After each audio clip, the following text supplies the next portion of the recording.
నారా చంద్రబాబు నాయుడు గారికి నా తరఫున ఇక్కడ విచ్చేసినటువంటి తెలుగుదేశం, భారతీయ జనతా పార్టీ, జనసేన నాయకులు, కార్యకర్తలు, అభిమానులు, ఆమదాల వలస నియోజకవర్గం ప్రజల తరఫున మీకు మా హృదయపూర్వకమైనటువంటి నమస్కారాలు తెలియజేసుకుంటూ, ఈ రోజు ఈ రాష్ట్రంలో రేపు మే 13 జరగబోయే ఎన్నికలు ఈ రాష్ట్ర అభివృద్ధి కోసమా, వినాశనం కోసమా అని చెప్పి అడుగుతా ఉన్నాను.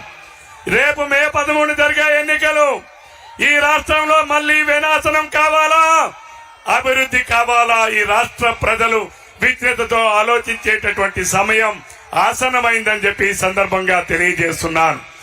ఆనాడు తండ్రి అధికారాన్ని అడ్డం పెట్టుకుని ఆ రోజు 16 నెలలు జైలుకి వెళ్లి లక్షలాది కోట్ల రూపాయలు దోచుకొని 24 కేసులు ఉండి 16 నెలలు జైలుకి వెళ్లి ఆనాడు తండ్రి చనిపోయాడు, నాకు ఒక్క అవకాశం ఇవ్వండి అని ఓటు అడిగావు. అలానే 2019లో నా బాబాయిని చంపారు, నాకు ఓటు ఇవ్వండి అని చెప్పి ఆనాడు అడిగాడు. శవాల మీద రాజకీయాలు చేసినటువంటి జగన్మోహన్ రెడ్డి రాష్ట్రానికి అవసరమా?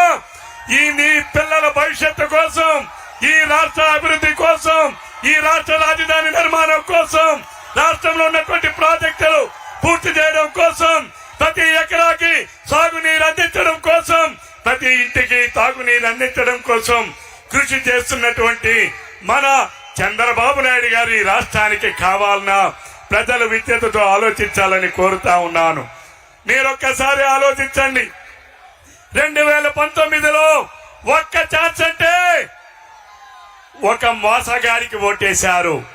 ఇదే ఆమదాల వలస నియోజకవర్గం ప్రజలు ఆఖరి ఛాన్స్ అంటే ఒక డమా బుస్సులోడికి ఓటేశారు.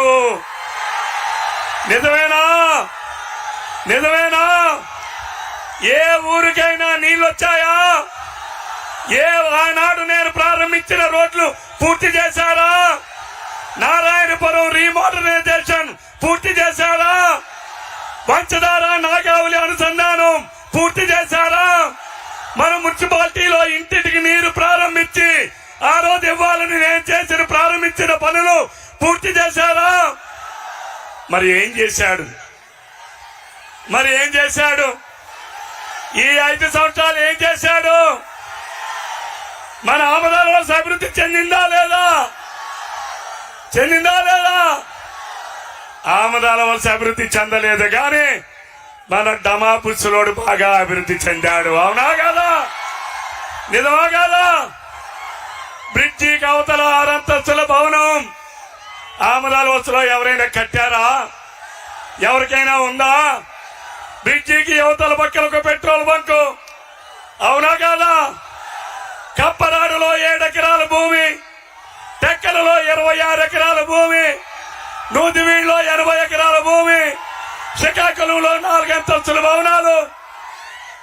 మరి అభివృద్ధి చెందిందా లేదా? మన ఆమదాల వలస చెందిందా లేదా?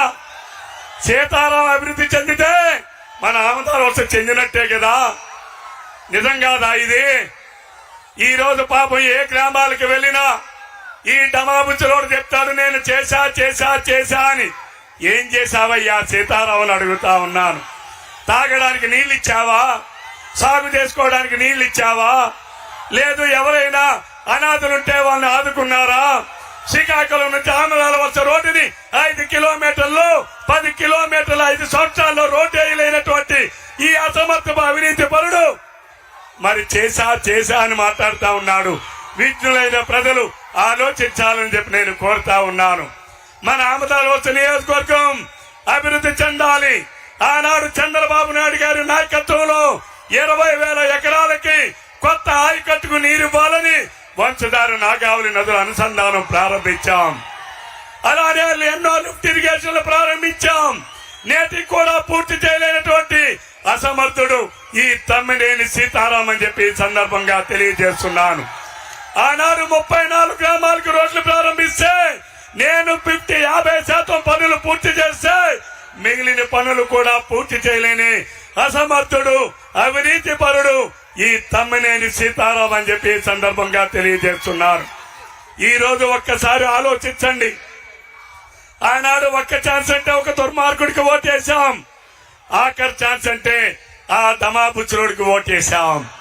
మళ్ళీ ఈరోజు ఏ ఛాన్స్ అనుకొని వస్తున్నాడు ఒక్కసారి ఈ సీతారాంకు చెప్పాలని చెప్పి నేను డిమాండ్ చేస్తున్నాను.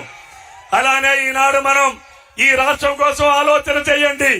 ఆనాడు చంద్రబాబు నాయుడు గారు రాజధాని లేని రాష్ట్రానికి ఒక రాజధాని ఉండాలని రైతుల కోసం, ఆ రోజు ఈ రాష్ట్రం కోసం, రాష్ట్ర భవిష్యత్తు కోసం, రాష్ట్రంలో ఉన్నటువంటి నిరుద్యోగులకి ఉపాధి కల్పన కోసం ఆనాడు ప్రజా రాజధానిని నిర్మిస్తే ఈ దుర్మార్గుడు 3 రాజధానులు అన్నాడు. నేను అడుగుతా ఉన్నాను మీ అందరికీ, మీకు ఒక రాజధాని కావాలా, 3 రాజధానులు కావాలా? 1 కావాలా, 3 కావాలా? 1 కావాలా, 3 కావాలా? ఒక రాజధాని నిర్మించిన మన నాయకుడు చంద్రబాబు నాయుడు గారు ఈ రాష్ట్రానికి అవసరమా కాదా? నీ పిల్లలకు భవిష్యత్తు కలగాలి అంటే, నీ పిల్లలకి ఉద్యోగాలు రావాలి అంటే, నీ పిల్లలకి రేపు ఈ రైతులకి పండించిన పంటను కొనేవాడు రావాలి అంటే, పేదవాడికి సంక్షేమం, నిజమైన సంక్షేమం అందాలి అనంటే చంద్రబాబు నాయుడు గారి నాయకత్వం ఈ రాష్ట్రానికి అవసరమని చెప్పి ఈ సందర్భంగా తెలియజేసుకుంటూ, మరి ఈనాడు మీరందరూ చూపించినటువంటి అభిమానం ఇది రేపు 13వ తారీఖు వరకు, ఎన్నిక తేదీ వరకు కొనసాగించి ఈ ఆమదాలవలస నియోజకవర్గంలో మన పార్లమెంటు అభ్యర్థిగా మన తమ్ముడు శ్రీ కింజరాపు రామ్మోహన్ నాయుడు గారిని ఒక ఓటు, మొదటి ఓటు మీరు కింజరాపు రామ్మోహన్ నాయుడు గారికి అమూల్యమైన మీ ఓటును వేసి రామ్మోహన్ నాయుడు గారిని పార్లమెంటుకి పంపించవలసిందిగా కోరుతున్నాను. అలానే మీ రెండవ ఓటు శాసనసభకు తెలుగుదేశం పార్టీ అభ్యర్థిగా, జనసేన, భారతీయ జనతా పార్టీ, తెలుగుదేశం ఎన్డీఏ కూటమి అభ్యర్థిగా మరి శాసనసభకు నన్ను మీరు ఆశీర్వదించి అభిమానించి శాసనసభకు సైకిల్ గుర్తుపైన ఓటు వేసి మీరు పంపించవలసిందిగా, ఆశీర్వదించవలసిందిగా మిమ్మల్ని అందరినీ కూడా కోరుకుంటూ ఈ రోజు నాకు అవకాశం కల్పించిన పెద్దలందరికీ ధన్యవాదాలు, కృతజ్ఞతలు తెలియజేసుకుంటూ సెలవు తీసుకుంటున్నాను. జై తెలుగుదేశం, జై తెలుగుదేశం. నారా చంద్రబాబు నాయుడు గారి నాయకత్వం, నారా చంద్రబాబు నాయుడు గారి నాయకత్వం, నారా చంద్రబాబు నాయుడు గారి నాయకత్వం, పవన్ కళ్యాణ్ గారి నాయకత్వం, పవన్ కళ్యాణ్ గారి నాయకత్వం, పవన్ కళ్యాణ్ గారి నాయకత్వం, మోడీ గారి నాయకత్వం, మోడీ గారి నాయకత్వం, మోడీ గారి నాయకత్వం.